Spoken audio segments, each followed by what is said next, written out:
Welcome to your Morning Boost, brought to you by AWB Education. Here, we amplify knowledge, widen reach, and broaden impact in education, delivering your daily dose of professional development. This program is sponsored by Grundmeyer Leader Services, where together we are transforming education, one leader at a time. Now, get ready to amplify your day with your Morning Boost. Welcome back to your Morning Boost and a happy National AI and Work Day to all you busy leaders. Probably should have had our article from yesterday's edition on today, just as a really fitting match to that. If you didn't get a chance to hear that, go back in our archives and catch that episode as we talked about AI in education. But today, this is still a fitting theme as we continue our deep dive into the Grundmeyer Leader Services Fitting 5 newsletter. And again, if you haven't signed up for that yet, don't worry. There's still time to get on the mailing list so that you don't miss out on this great monthly resource that will come out tomorrow morning. Today, we are tackling an incredible relevant piece from Education Week. It's an opinion piece titled, "We Asked 100 Leaders for Their Top Challenges." Here's what we learned. This article, authored by Michael and John SFW of the Education Trust, shares powerful insights from leaders just like you on the problems of practice that are most pressing in schools today. We will break down how their findings resonate with the daily grind of our own leadership journeys. Where is your kid headed after high school? We are from Carpool to College, two accomplished educators, college and career consultants, and parents who guide families through the entire journey, from freshman year planning to senior year success. Subscribe wherever you get your podcasts. Now, let's dive into some of the most striking findings from this Education Week survey. The authors shared a list of pressing challenges, and two that really stand out are student engagement and a culture of collaboration. The article highlights that engagement isn't just about time on task. It's about whether students feel a sense of relevance and ownership. This is a crucial point for leaders. It's easy to fall in the trap of focusing on standardized metrics, but the article suggests we need to be asking a different set of questions. How do we create opportunities for student voice and agency in our schools?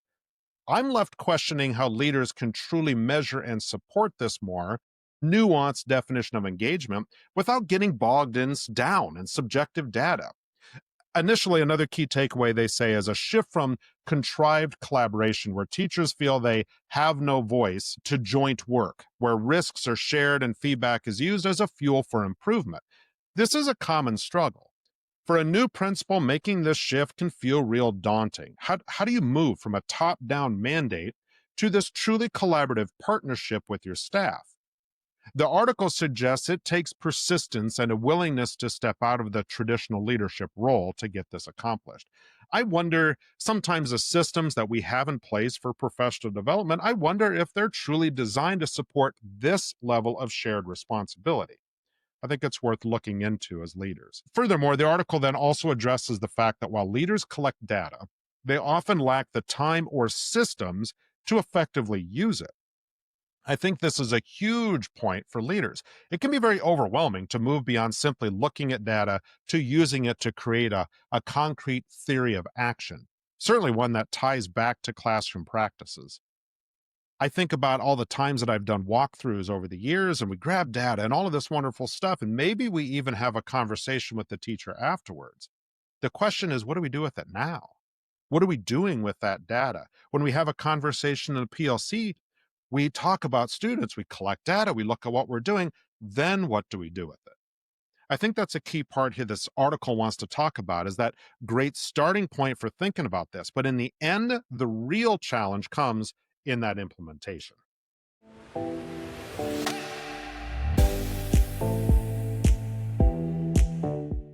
As we reflect on the challenges that are outlined in this Education Week piece, it's clear that the path of a school leader is complex and very multifaceted. This piece reminds us that the most impactful leadership isn't just about managing a school. It's about leading a community toward a shared purpose, fostering collaboration, and cultivating a culture where every student and staff member feels that they truly belong. The findings in this article give us a clear map of the challenges, and it's kind of up to us then to start drawing the routes to a more effective and supportive school culture. but I know we've got the tools to be able to do so. Thank you again. Thank you for listening. Have a wonderful Tuesday. We'll be back again tomorrow on October 1st with another article out of the Fitting Five. But until that time, once again, thank you for listening. We will talk with you again tomorrow. That concludes another episode of Your Morning Boost. We hope today's daily dose of professional development helps you amplify knowledge, widen reach, and broaden impact. Your Morning Boost is an AWB education production brought to you with the generous support of Grundmeyer Leader Services. Join us again tomorrow for more. Until then, keep boosting your impact.